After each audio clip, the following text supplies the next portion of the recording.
Good evening, everyone. My name is Dawn. Thank you for joining this webinar brought to you by ASQ Innovation Division. The topic of tonight's webinar is the Grade 8, the Innovation Management Principles. There are 8 innovation principles which are the basis of the ISO 56002 Innovation Management System.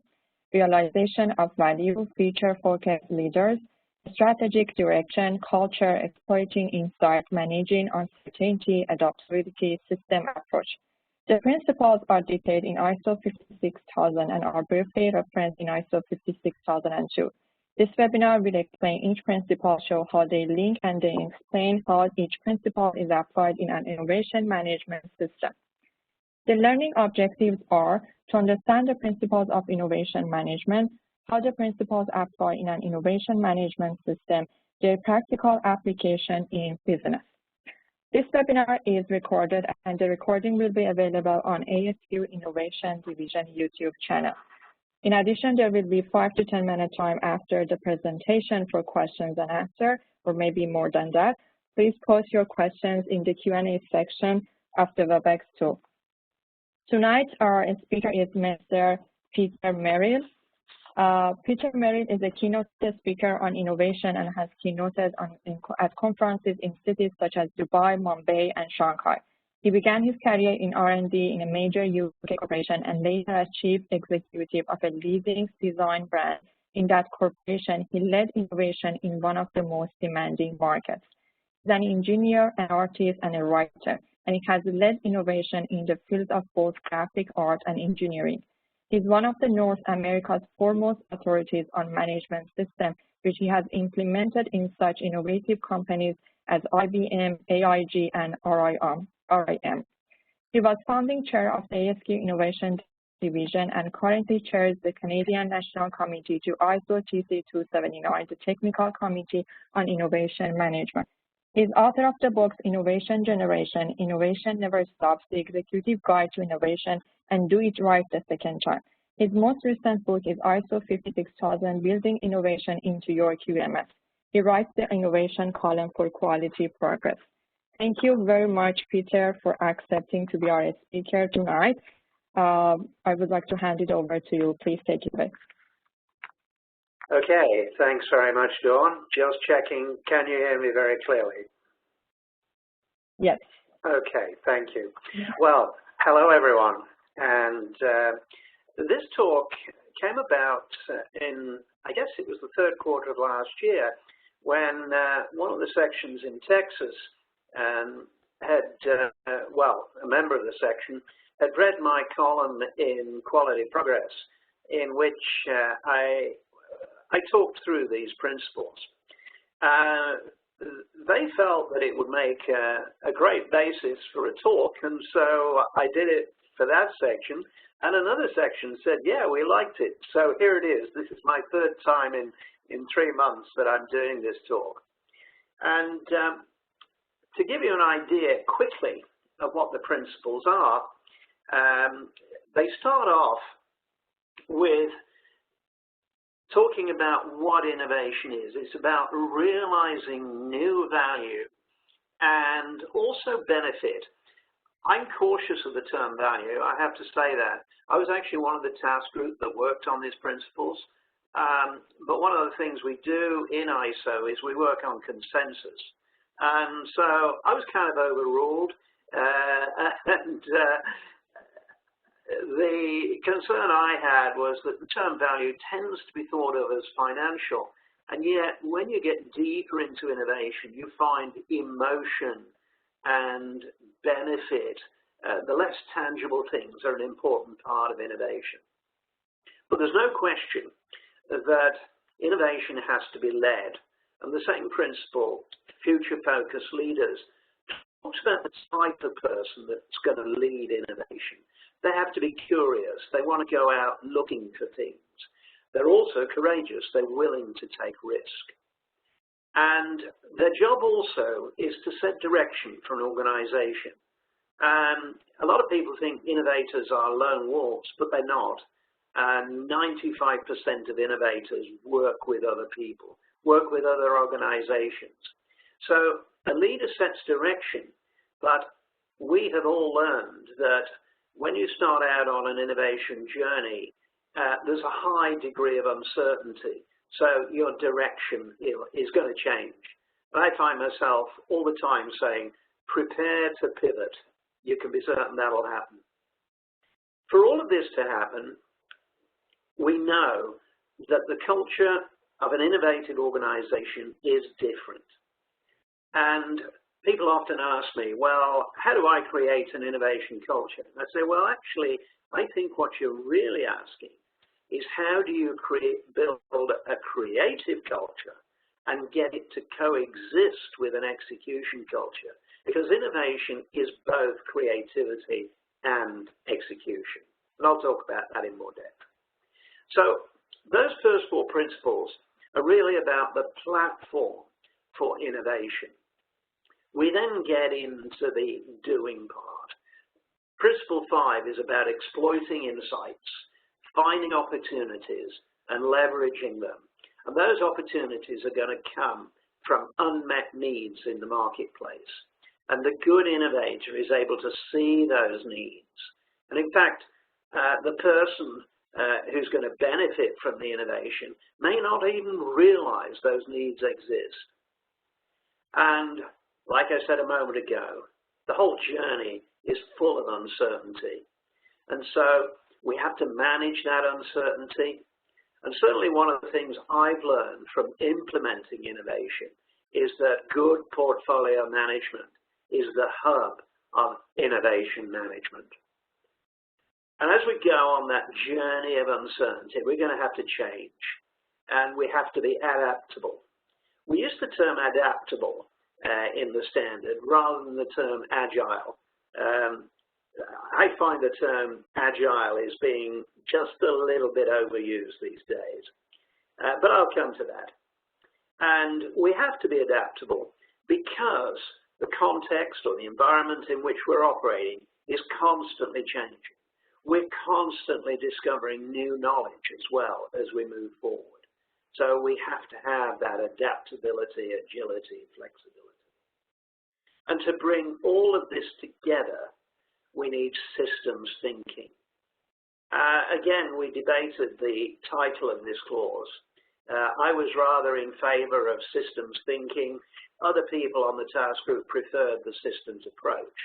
And partly because that ties in with language that's used in the quality management system 9001 and the quality management principles which are in the 9000 standard. And at the end of this session, I'm actually going to compare the two sets of principles. But a systems approach is critical. A system is something in which all of the pieces are joined together. And we've certainly learned that to be a serial innovator, in other words, not to be a one-shot deal, you need to have a system. So I'm going to take you deeper into all of these elements, all of these principles, and explain them more fully to you. So the first of them, realization of value. I'll give you the full text of it in the standard, and then on the following slide, I'll go deeper into what that's all about. And that's the process I'm going to follow as I go through the 8 principles. So realization of value. Value, financial or non-financial, you notice, non-financial, is realized from the deployment, adoption, and impact of new or changed solutions for interested parties. Well, there's a bit of ISO language in there, and I probably need to just explain it first. What this is pointing to is you can come up with a great idea, but if people don't like it, if it doesn't fly, then you're wasting your time. So we get a great idea, we make it work, but we've got to deliver it, people have got to adopt it, and it's got to make significant change before we've got innovation happening. And the use of the term interested parties, that's a bit of ISO language, and what that means is there's lots of different people involved when you're innovating. And lots of different would-be customers, potential customers, and end users are out there. So we're dealing with a lot of complexity. So innovation, the definition, is a new or changed entity realizing or redistributing value. That's the ISO definition. And I can tell you, when we worked on this, there was a lot of blood on the floor. And I plead guilty for having introduced the quality people into the Innovation Technical Committee. And the quality people, they didn't really get it, I have to say. They wanted originally to have a new or changed object, would you believe? And I absolutely screamed when they said that. And anyway, we changed that to entity, which is a little bit of a softer term. Object, people tend to think of as something tangible, whereas many innovations are not dealing with product. They're dealing with emotions, services, all sorts of things. But I want to take you to the second bullet. An invention is simply a new entity. You see the difference? A new entity may not create value. So unless we've created value, unless we've created benefit, unless we've made people feel happy, then we've only got an invention. We've not got an innovation. And you may have heard me speak before about this definition. The one I personally like is one I heard about 2 or 3 years ago when I was speaking at a conference in Saudi Arabia. One of the guys who was on the platform with me, he was from GE, and he said the definition he liked was something new that makes people happy. And I love that definition, I really do. So innovations have a social impact and an emotional impact. It's not just about money and finance. It's all these other things as well. So we need to understand people's emotions. We need to understand the workarounds that they're living with and have probably got used to, because those give us innovation opportunities. We need to understand what they want in life, what are their goals, what they want to achieve. And so if our own organization can address those goals, those emotions, and all of that, then create new value, new benefit, it gives us a competitive advantage. And that's what gives organizations long life. And for all of this to happen, innovation has to be led. And so that takes us into the second of the principles. And that is about leadership. Future-focused leaders. Leaders at all levels, driven by curiosity and courage, challenge the status quo by building an inspiring vision and purpose, and by continuously engaging people to achieve those aims. The leader's not going to do it on their own, but they have to have that vision into the future. The picture you see here, you think, what's this guy got to do with innovation? It looks like it's somebody from the 1700s. Well, yeah, but this guy, he's looking to the future. He's looking at his map, he's got courage, and he's going somewhere. So let's go a little deeper into this principle. Henry Ford was a good example of an innovator in his time. He was looking for a solution to mass production. He was curious. He kept looking around. And he actually found his solution. It's a sort of innovator's legend, this one. He was touring a meat factory. He saw meat being transported by hanging it on hooks, and he thought, yes, there's my answer. And for decades, car factories moved parts around, hanging them on hooks. Simple, but not dramatic, because you find someone somewhere has got the conceptual solution to the problem you're tackling. And good innovators look around, they connect to these solutions. Problem for Henry Ford, though, is that when you're being successful, you stop being curious. And the Model T captured the market in 1908. Seems a long time ago, doesn't it? But innovation's not new. He stopped being curious, though. He was doing so well. And in 1920, General Motors started offering a range of colors in their product. And people loved it. And Henry Ford said, well, you can have any color as long as it's black. And General Motors took his business away. So even after you've launched, you've got to be ready to pivot. And so innovators have this delicate balance of what does the customer want today, the current customer focus, with looking into the future all the time. And clearly, innovation leaders have to be risk takers. But they don't do it blind. They calculate risk. And I find that working, I'm working with a number of companies who are innovators, and, the risk calculation is very similar to that in quality management, but we use a different tool. Quality management people do FMEA. In innovation, we calculate risk using the VUCA tool, as I call it, volatility, uncertainty, complexity, and ambiguity. We calculate the risk level on those, and we work to reduce risk as we go through our innovation journey. A leader also pays close attention to culture and engages people because they know they don't have all the answers on their own. They draw on people's knowledge. We know that innovative solutions come from collective knowledge.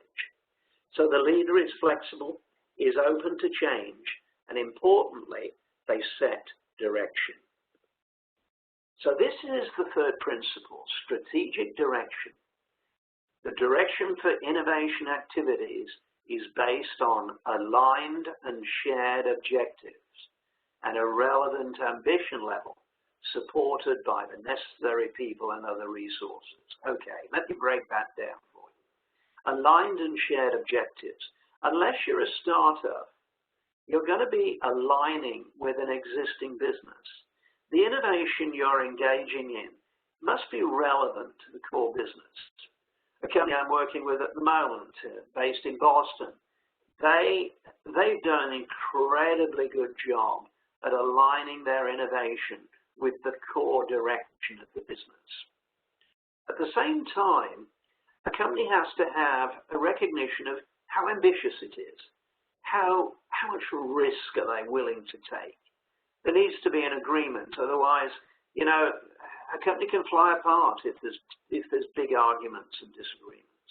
So we need to agree how much risk do we want to take, and importantly, the people in the organization are what are going to create solutions through their collective knowledge. And the other thing we know is that we have to manage the resources. That's where good portfolio management comes in. So let's go deeper on this third principle. It's pointed us to challenging the status quo of the organization. And the term ambition level means we're going to have stretch goals. We've got to be pushing ourselves. And back in the 90s, I was working very closely with IBM then. And I remember them buying Lotus Notes. IBM was a hardware company. They made computers. And I remember the IBMers saying, oh my God, what on earth are we doing? Buying a software company. The company strategists had incredible foresight. They saw the future of the internet as a major force. They sold the hardware business to Lenovo, and that was 25 years ago, would you believe? And I remember in Toronto, the IBM plant at Don Mills being sold, and people were it was a culture shock. But now, look where IBM is. They're working on artificial intelligence, and they're a leader in that field. They don't have quite the same public profile, but they're a successful company. So innovation strategy has to be aligned with the entire strategy of the business. And that entire strategy may be chosen to change if you want to. You don't have to fit in with it. You may change the strategic direction of your business. And, you know, as an initiative progresses, leadership narrows the focus, but they may change the direction because strategy will change as new knowledge emerges. And I'm going to come back to that. So moving into the fourth principle, this is about culture. And perhaps this is the question I get asked more often than anything. How do we create an innovation culture? And I say, just a minute, you may not be really asking me the question you want to ask. So let's go deeper on what we mean by this. The shared values, beliefs, and behaviors support openness to change, risk-taking, and collaboration. And, this is important, enable the coexistence of creativity and execution. In other words, most people know they've probably got an execution culture if they've got a quality management system, and they know that that has got a different set of behaviors from a creative culture, because a creative culture is open to change. It takes risk. It involves collaborating. And those don't necessarily happen in a quality management system. I'm not saying they don't, but they may be suppressed. You never know. So let's look at what culture involves. It's the behaviors and the attitudes that are needed. And there was a book, probably the seminal book many years ago on culture, was written by Deal and Kennedy. And they said famously, culture, that's the way we do things around here. In other words, it's about behaviors. And when we're dealing with innovation, this is a complex and challenging thing. And I touched on this when I talked about leadership. Leaders have a prime responsibility to develop culture. And they do it whether they like it or not. They unconsciously create the culture. And typically, when a business crisis occurs, the way that leaders act in those crisis moments really define the culture of the organization. And we've seen that in the last year with the pandemic. So we need creativity, the exploration, collaboration, and so on. And that's got to coexist with execution. Creativity has a lot of process variation. Execution is very linear and fast. So we need both behaviors, and we need this in order to create new ideas and deliver new ideas. So the creative culture involves, like I said, exploration and collaboration, but experimentation as well, a willingness to take risk and allow failure in order to learn. And good innovators learn from their mistakes, and they fail fast, but they learn. A QMS culture has lean processes and speed of delivery, and both of those have to live together. So now, the fifth principle. The four I've gone through so far really have been setting the platform for innovation. Now we're getting into the actual doing part. And innovation starts by exploiting insights. A diverse range of internal and external sources are used to systematically build insightful knowledge. Knowledge is the fuel of innovation. And we exploit stated and unstated needs. I touched on this earlier. We're looking for opportunities in the marketplace, and we're also looking to gather knowledge to find solutions to those opportunities. And that knowledge can come from both inside and outside. And there's a tendency to think that it's mostly from outside, but you have a rich source of knowledge inside every organization. So far, it's been about planning. Now we get into the doing. Like I just said, the fuel of innovation is knowledge. And we think forward about future needs. We capture knowledge externally, like I mentioned, but also internally. This is the way, by going outside, we find those unmet needs, and inside, we share our knowledge to find solutions. And we may find solutions outside as well. Thing is, this needs a systematic approach. It doesn't happen in a crazy, random kind of way. And I'll come to systems thinking later, but we want people in our organization who are curious as well as the leaders. If you look at companies like Google and Apple, they hire people because of their desire to learn. They're not necessarily the very best people, although they do recruit the best they can, of course, but they do want people who are learners, who are curious, are always looking for the new. And as we find alternative solutions, we have to then prioritize them. And that's where that's where we start to move from the divergent thinking that I've just been talking about into converging. We start to converge, we start to move from creative thinking into critical thinking. And we start to select preferred solutions.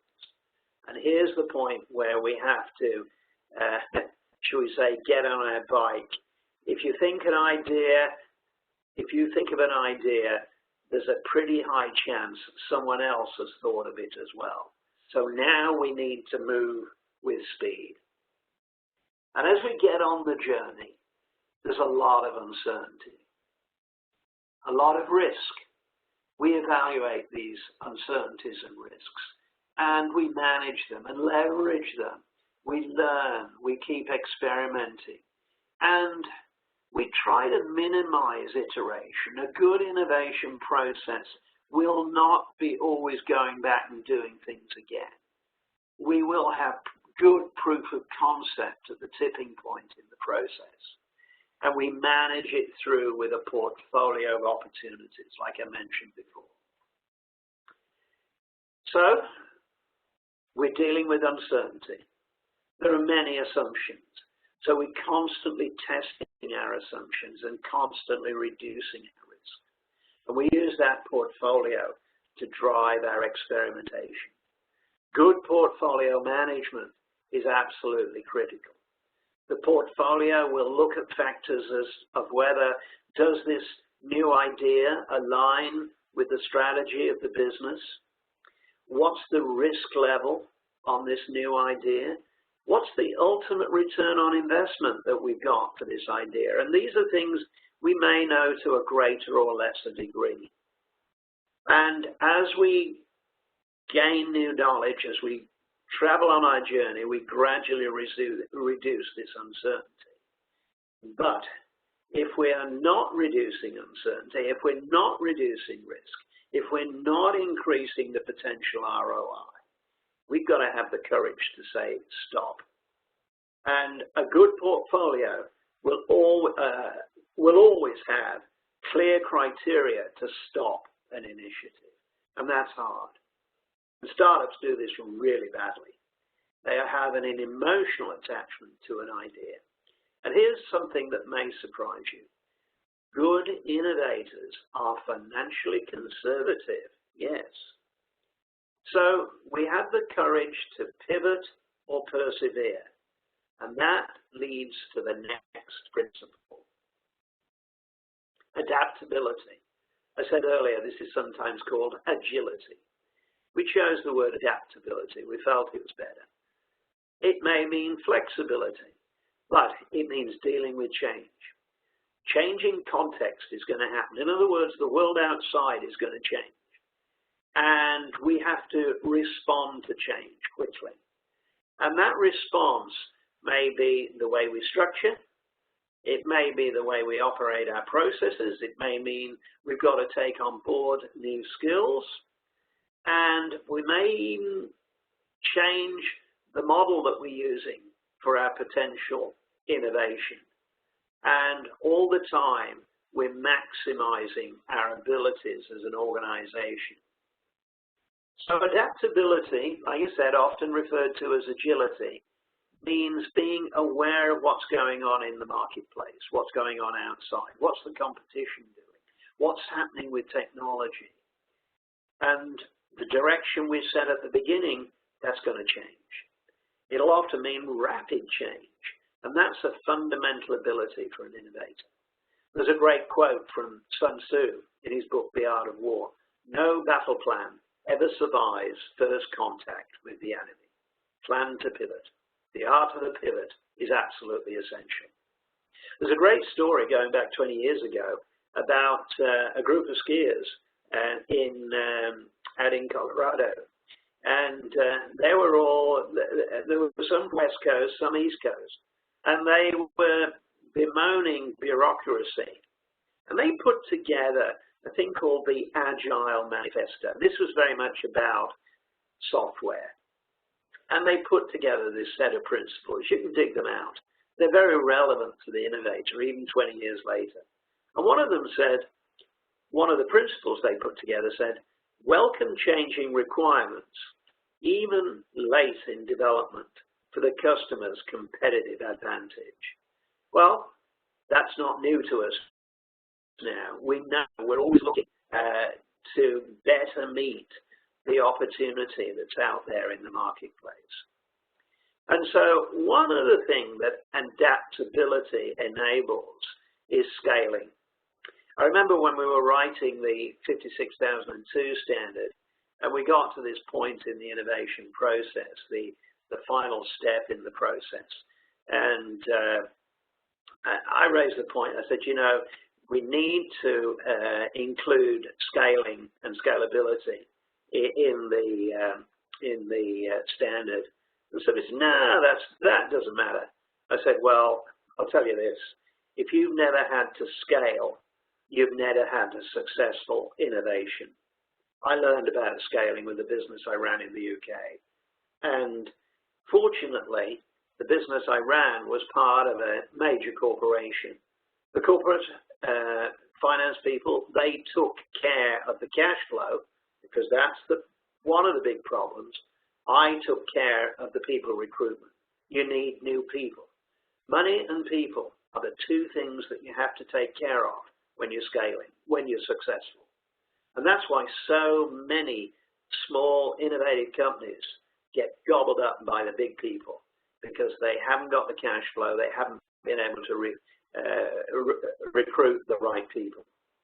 And it also may be necessary to restructure as you're scaling. And so now to the last of the principles. Innovation management is based on a systems approach, and it gives us the definition of a system. A system is a set of interrelated and interacting elements with regular performance evaluation and improvements of the system. In other words, you don't neglect the system. You're always looking to make the system better, not just make your new offering better. You've got to think about the system as well. And so the elements of the system are the people. Yes, you're always looking for better people. The processes. Yes, we want to be improving the processes. And technology. And as soon as you look at all three of those items, you start to think, wow, we're dealing with complexity. Yes, that's what innovators have to manage, complexity. And they have to manage these elements as a system so that knowledge and information flow and enable organizational learning. And the way we drive that is through measurement. Metrics, monitoring and evaluating the system performance, and we use performance measurement to drive improvement. I mentioned already a couple of times, you may well find as you scale, as you move forward, your structures will change, but when that change happens, you've got to make sure the system doesn't fly apart. And you know, organizations that are serial innovators have a system approach. They're always generating new ideas.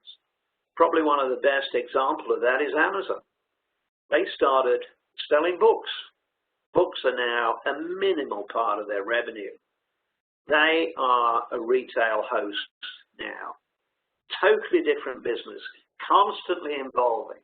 In other words, you're always looking at the organization, not just the new offering. And we're always looking to develop new offerings ahead of the market. We're always looking to attract new talent. We want long-term investors, not people who are going to put money into us for the fast buck. We want people who are going to be in for the journey and make big long-term profit. So going back to that leadership principle, leaders especially must acquire an understanding of system thinking. And so let me compare these innovation principles with the quality management principles. You start to see they align very closely. The first quality management principle is customer focus, and we all understand that. The difference for the innovator is we're focusing on tomorrow's customer. That's why the innovation division has always had this tagline, innovation is quality for tomorrow. Leadership in quality management focus on unity of purpose and direction.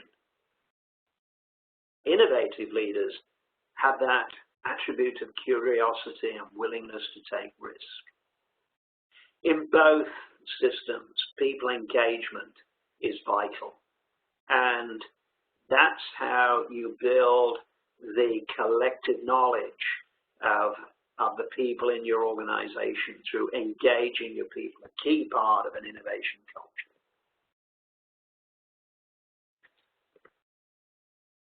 In the quality management principles, and these principles I'm talking about, quality management, are in ISO 9000.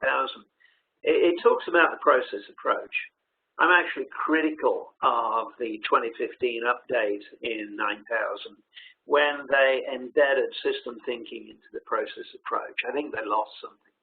The important thing is the definition of the system is a set of interrelated and interacting elements.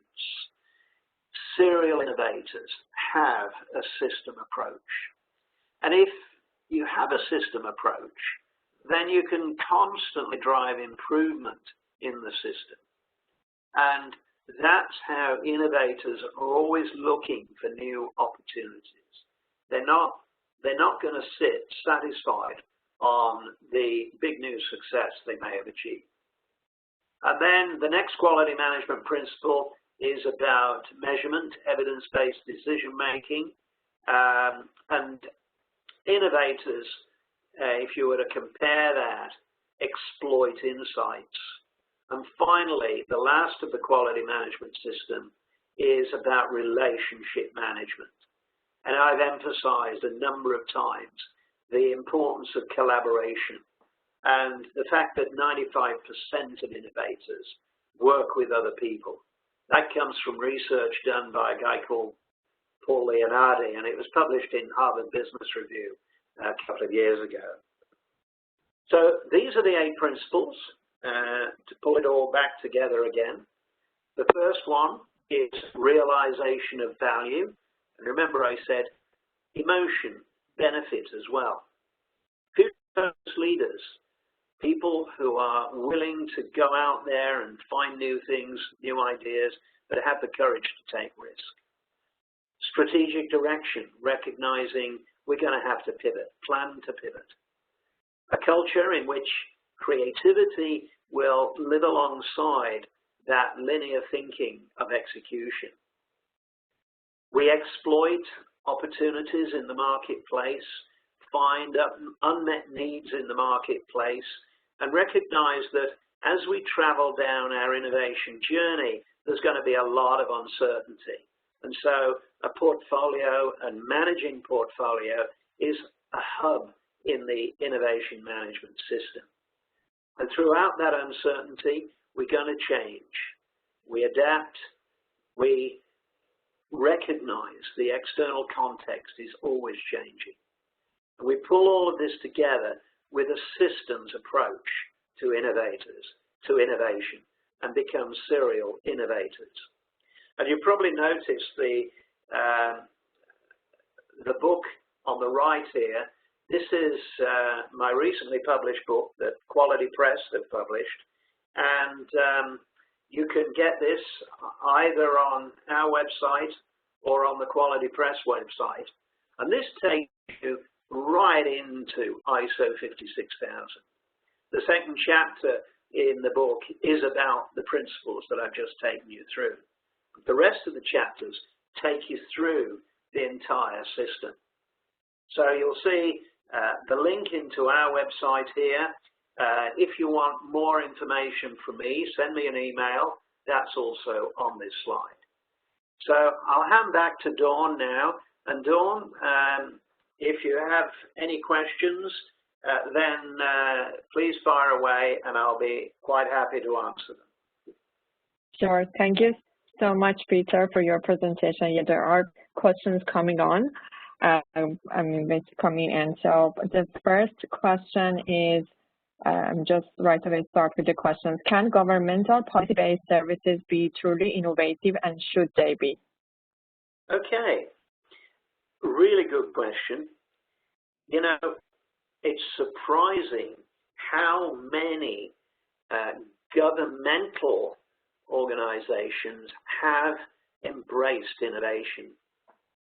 I do a lot of work in the Middle East, and in the Arab Emirates, they have their own excellence model, and the heart of it is innovation.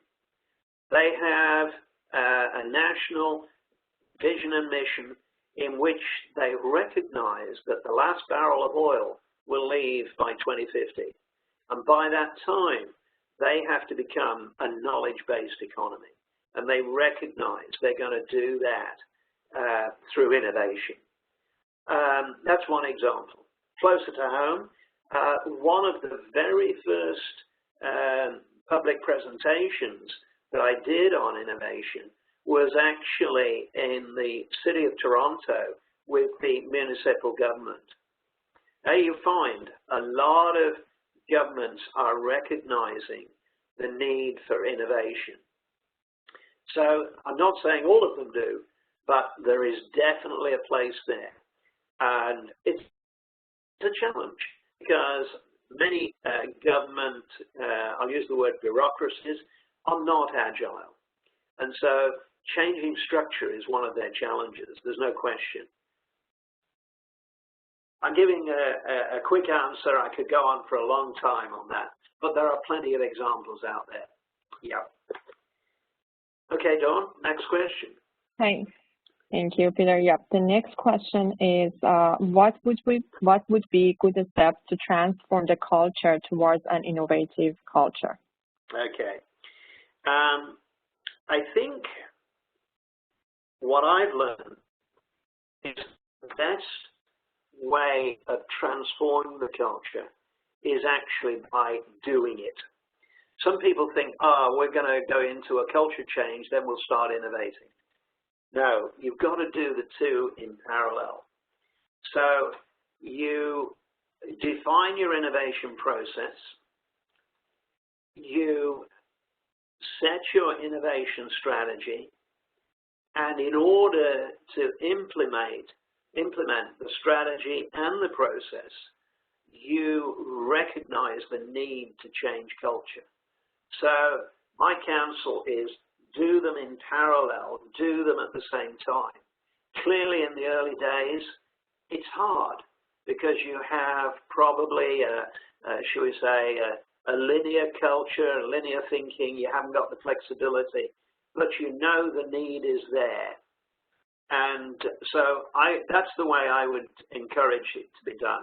Define your process, define your system, and work the two in parallel, culture development as you move towards innovative solutions.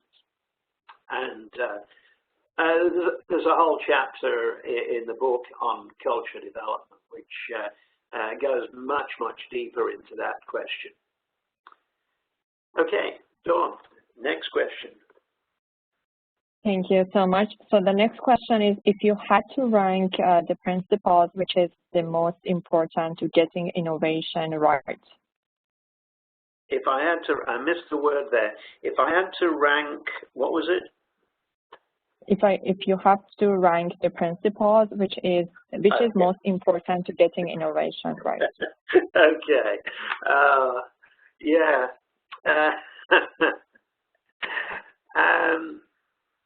You know what?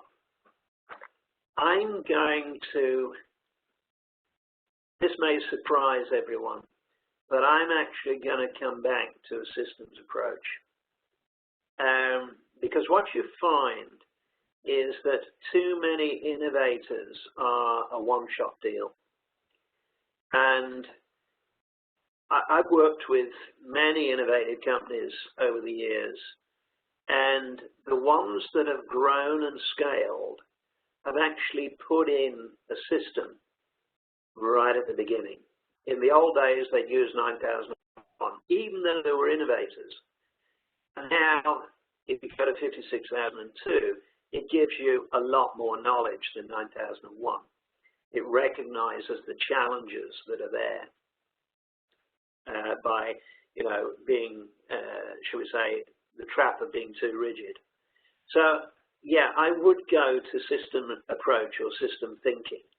But, I'm really cautious of picking one out. I would say also with that, culture and strategy have to be there.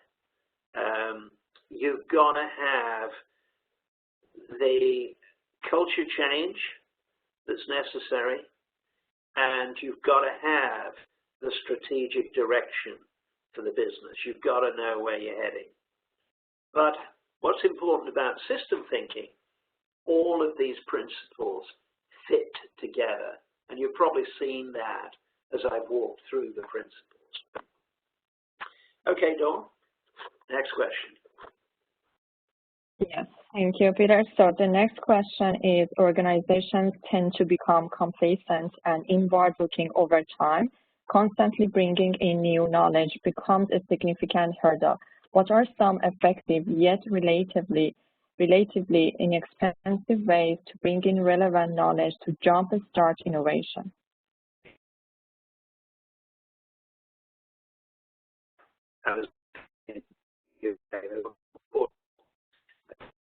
I think you a little bit as we got disconnected here. Okay, can you hear me? Yes, I can hear you. You can? All right. Yes. Okay, that was a panic moment for me then, Dawn. Thank you. So the corporation I was with in the UK, Courtaulds, they're a chemical and textile company, and I started my career with them in R&D. And they were looking for a corporate culture change, and they created this new logo. And they used the letter C, the big C, they used to be called that. Courtaulds, you've probably not heard of. They were the British equivalent of DuPont. And they decided to put an arrow inside the C. The thing was, the arrow was pointing the wrong way. And somebody, one of the chairman's friends said, and he said, I see your new logo is backward facing and inward looking. Well, we'd spent a fortune, the company, I mean, I was just a kid out of college then, the company had spent a fortune on that new logo, and they very quickly changed it to be forward facing. So, okay, you reminded me of that little bit of history. And so what does a company have to do to keep injecting, shall we say, revolution into the company? Because that's what it is. Continually thinking revolution. And, you know, a lot of people, when they meet me, tend to think, oh, you know, he's a very sort of, should we say, conservative type of person, but I'm not. Although I'm an engineer, and engineers are change averse, I've learned to accept change. And I think that's the key to this. Having a change management approach, constantly driving change, constantly looking in the mirror, constantly saying, what do we need to do better? And again, you find me coming back to the systems thinking. But change management, absolutely critical. Knowledge management also. Two of the, shall we call them, subsets of innovation management. In a few weeks from now, I'm going to be doing, I'm not sure I dare say this, but PMI have asked me to do a podcast. I'm the project lead on the new 56001, and they've got the project lead on the knowledge management standard, and they're putting us on their podcast together, asking some really interesting questions. I have a lot of respect for knowledge management. So those are the two things that I would look at, knowledge management and change management, to avoid stagnation. Okay, Dawn, next one. Thank you, Peter. Just to mention, you can post your questions in the Q&A section after WebEx. The next question is, do you have any experience with innovation on environmental protection? Yeah. This is a big one, a really big one. And actually, Dawn, I should tell you that some other time I can do a presentation on that. I've actually been asked by the Seattle section to do a presentation on this in March. And I'll tell you how this has come about.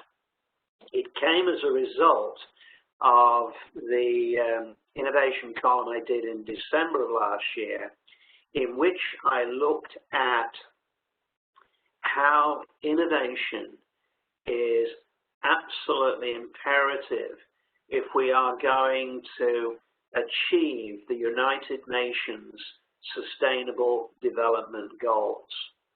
So have a look at December Quality Progress and look at the Innovation Imperative column. The reason that article came about was that in all new ISO projects, when we put together a new work item proposal, we have to answer whether the new project will support the SDGs, as we call them. There are 17 Sustainable Development Goals. Not all of them are directly environmental, but they all come together. And I'm jumping around a bit. There was a book written, my God, nearly 50 years ago, called The Limits to Growth. It was written by the Club of Rome, which is a subset of the United Nations, and they pointed to the things that were going to happen to our planet if we didn't take action. And all of those projections have come to fruition, except for one. They said that by the year 2000, there'd be a major population crash. Well, are we there now? Perhaps 20 years later, who knows? But this is a really big, big deal. So whoever asked this question, big thank you to you. And you can tell it's something I'm really passionate about.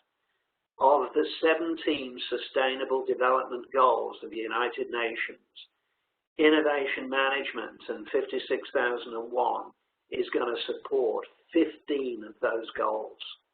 This is such an imperative for all of us. Sorry, Dawn, I'm getting carried away on this question. And again, thank you for that question, whoever asked it. Okay. Yes. Thank you, Peter, for your answer. So the next question is, where do you see the greatest aggregation of innovation focus across academia, commercial, government, military, nonprofit, either geographically or industry sector-wise? Oh my goodness, I couldn't write fast enough.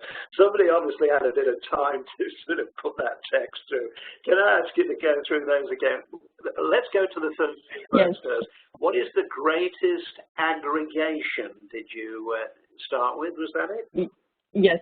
Where do you see the greatest aggregation of innovation focus across academia, commercial, government, military, nonprofit, either geographically or industry sector-wise? Yeah.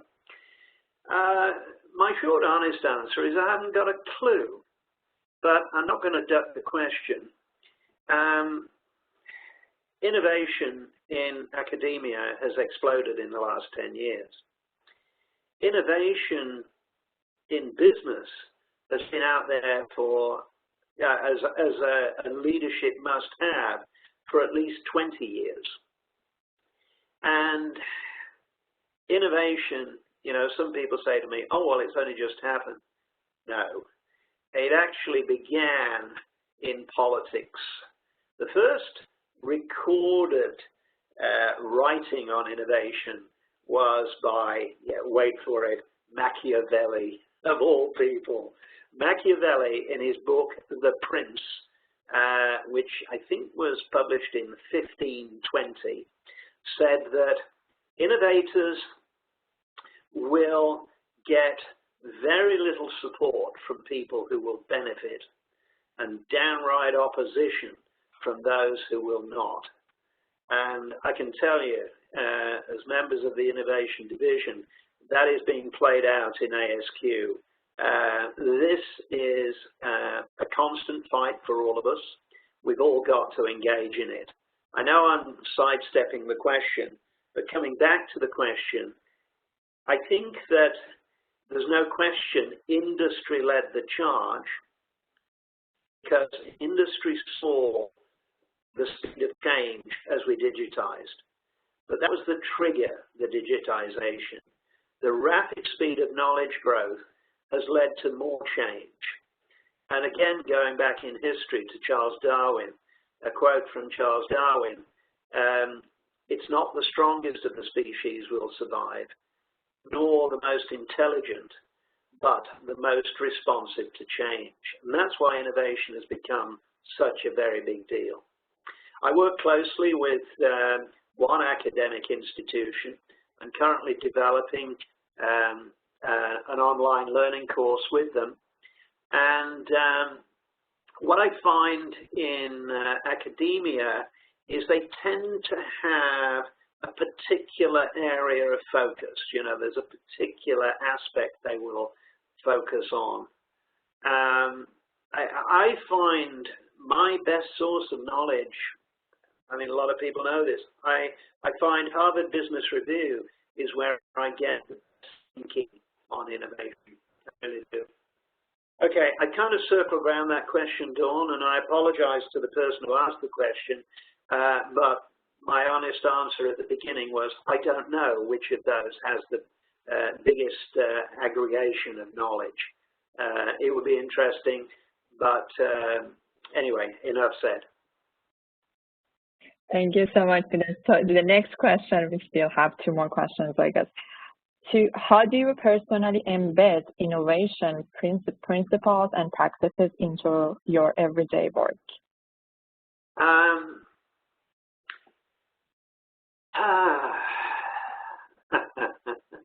This sounds like a self-help question. I think my first answer to that is a good question. My first answer to that is you can't do it on your own. That is so important. That's why the Innovation Division is so important, because we've got to be able to share, we've got to be able to, how should we say, share things when times are tough.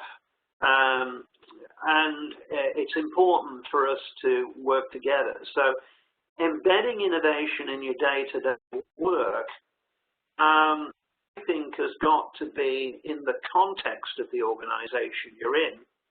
And it has to be working with other people, not working on your own. Something that got a lot of attention 15, 20 years ago when knowledge management was just sort of taking off was communities of knowledge. And, you know, I find that is a great way to build one's own innovation, building a group with whom you can share thoughts and ideas, rather like we're doing in the innovation division. You know, this started off as a community of practice and blossomed very quickly into the innovation division.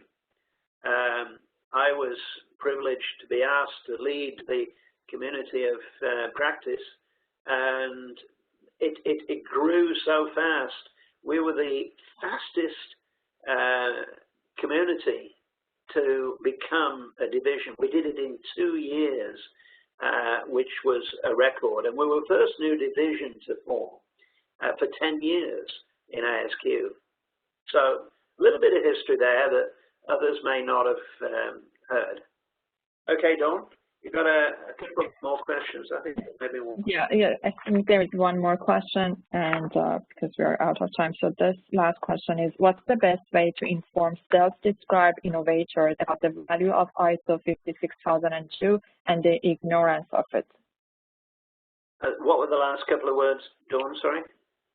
What is the best way to inform self-described innovators about the value of ISO 56002 and the ignorance of it? And yes, okay. Well, that sounds like a bit of a setup for me to say, read my book. Yeah, I think. How can I say this? I think one of the challenges, the moment you hear the word standard, people think, oh, rigid, prescriptive. A lot of people misunderstand what standards are. The way I would describe 56002 to anybody who wants about it is it's a body of knowledge. And in fact, as we're building the innovation division body of knowledge, and we've got a mission to have this ready by the end of this year with the aim that it becomes a body of knowledge to enable certification. As we do that, we're referencing the other bodies of knowledge, and 56002 is one of them. One of the great assets of 56002 is that it's a global body of knowledge. There's something like 40 different countries that have pulled their knowledge into 56002. But yeah, you know, the book gives you a pretty practical perspective on the standard. Okay, Dawn, I think that was the last question. That was the last question. Yes, thank you so much again, Peter, for your presentation, sharing your knowledge and experience, like brilliant knowledge and experience with us, with all of us. And I should remind everyone that you can find the recording of this webinar on ASQ Innovation Division YouTube channel. Thank you everyone for joining in this webinar, and have a good evening.